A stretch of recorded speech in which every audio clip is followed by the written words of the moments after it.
Digital Bodoland बे ग्रुपआव दैसागुरि दैमालु गामि आफादखौ गासै नखरफ्रा BPFनि बिजाथि मानिनां मुस्रि शंकर बसुमतारी बिथांखौ हेफाजाब होनो ओंखारबोबाय। बे खोथाखौ लानानै जोङो माने नोंथांमोनखौ प्रेस मिट खालामनो लिंहरनाय जादों। दा जों नैबे खोथाखौनो बुंगोन जेनेबा दैसागुरि दैमालु गामि आफादा थारमाने नैबे डिजिटेल बड'लेण्ड बेयाव फोरमायनाय बायदि नङा। दैसागुरि दैमालु गामि आफादा माने शंकर बिथां BPFनि बिजाथि बिथांखौ माने सापर्ट होनो थांजोबदों बे जानो हाया।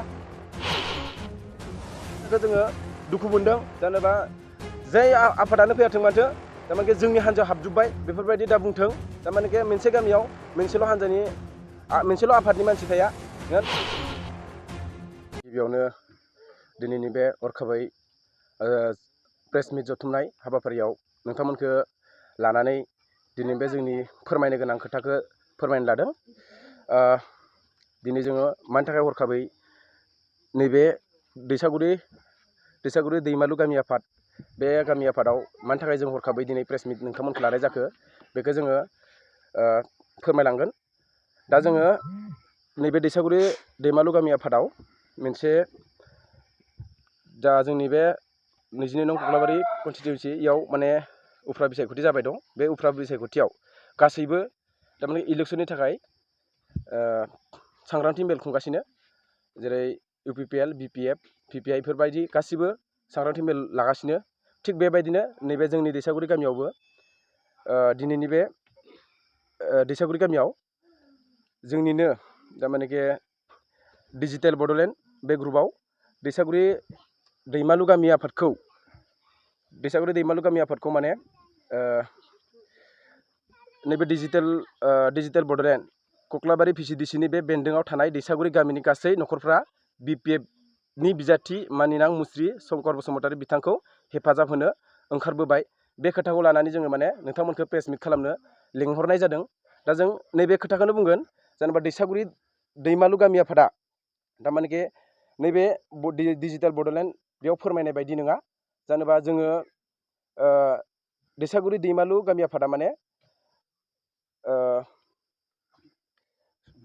शंकर बिथां BPFनि बिजाथि बिथांखौ माने सापर्ट होनो थांजोबदों बे जानो हाया। मानो होनोबा जोङो नैबे दैसागुरि दैमालु गामि आफादा थारमाने गासै रावजोंबो जों बिदि थांजोबदों होननानै दिनैसिमबो फोरमायाखै। बा UPPL, BPF थारमाने जों मानो बुंनो हाया मोनसे गामियाव मोननै मोनथाम आफादनि हान्जा थानो हागौ। ओंखायनो जों माने गामि हिसाबै थांजोबदों होननानै जों बुंनो हाया। खिन्थु जों नैबे डिजिटेल बड'लेण्डआव फोरमायनाय बे खोथाखौ लानानै जोङो थारमाने दुखु फोरमायदों। जेनेबा दैसागुरि गामिया माने गासिबो माने नखरफ्रोमैनो BPFखौ हेफाजाब होनो थांदों। बे खोथाखौ लानानै जोङो दुखु मोनदों आरो बिथांमोना बिदि लिरनाङामोन। बे दैसागुरि दैमालु गामि आफादाव माने BPFनि बे मिथिं बिथां शंकर बसुमतारी बिथां BPFनि बिजाथि बिथाङा माने गावखौ हेफाजाब होनो थांदों होननानै बुंनाया थारमाने जोंनि दैसागुरि गामिनिफ्राय नङा। जेनेबा दिनै बिथांमोना जोंनि गामियाव फैदो होननानै लिरदों बेहाय, थारमाने बिथांमोना जोंनि गामियाव फैयाखै। मानो फैयाखै बिथांमोननि नैबे नखरब्रैसो नैबे जोंनि उदालगुरिनि सिदावनो थानाय आरोना नखरब्रैसो 8 ना मा नखर दं बिसोरो बे रिजार्भ खाथियाव बिथांमोनखौ लेंहरदो होननानै होनदों। बिथांमोननि सुपाया जोंनि दैसागुरि गामियाव गोलैया, बिथांमोना जोंनि रायजोआवबो गोलैया। ओंखायनो माने जों नैबे डिजिटेल बड'लेण्ड बेयाव दैसागुरिखौ मेनसन खालामनानै लिरनायनि थाखाय जेनेबा BPFखौ हेफाजाब होनो दैसागुरिनि रायजो राजा नखरफ्रा थांजोबदों होननानै होननायखाय जोङो दिनैनि प्रेस मिटखौ लानाय जादों। थारमाने दिनैनि बे BPFनि जायबा नैबे दैसागुरि रायजोनि रायजो राजाफ्रा सापर्ट होनो थांदों बेथ' नंखाय नालाय। जेनेबा बै नखरब्रैसोआ गावसोर बिथांमोनखौ शंकर बसुमतारी बिथां केन्डिडेटखौ लेंहरनानै बे नखरब्रैसो रायजो राजाया माने बिथांमोनजों जइन जादों। बेयाव माने जों गामिनि साब्रैसोल' दं। साब्रै जों नुनायाव नैबे फट'आव नुनायाव साब्रै दं जों गामिनि। नाथाय डिजिटेल बड'लेण्डआ नंखाय फोसावनायनि थाखाय नोंथांमोननि रायजोआ माबा मोनसे राहा लागोन नामा?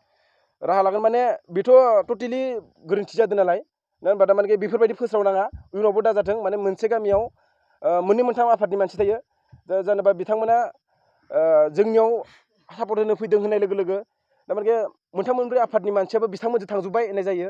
बेखायनो माने जोङो होनदों जाने बेफोरबायदि दा लिरथों, बेफोरबायदि गोरोन्थि दा लिरथों, बेलेगनि बेलायावबो दा जाथों, जोंनियावबो थारमाने बेखायनो जोङो रायजो राजा दिनैनि बे प्रेस मिटखौ माने रायजो राजायानो थारमाने खौसे जानानै जाहाथे बे गोरोन्थिखौ जों क्लियारिफिकेसन होनांगोन, नङाबा जोंखौ माने जोंनि थानाय सरकाराबो दुखु मोनगोन, जेनेबा माबा मोनसे मावनाय बेलायावनो डेभेलपमेन्टनि बेलायावनो दुखु मोननायफोर फैनो हागौ।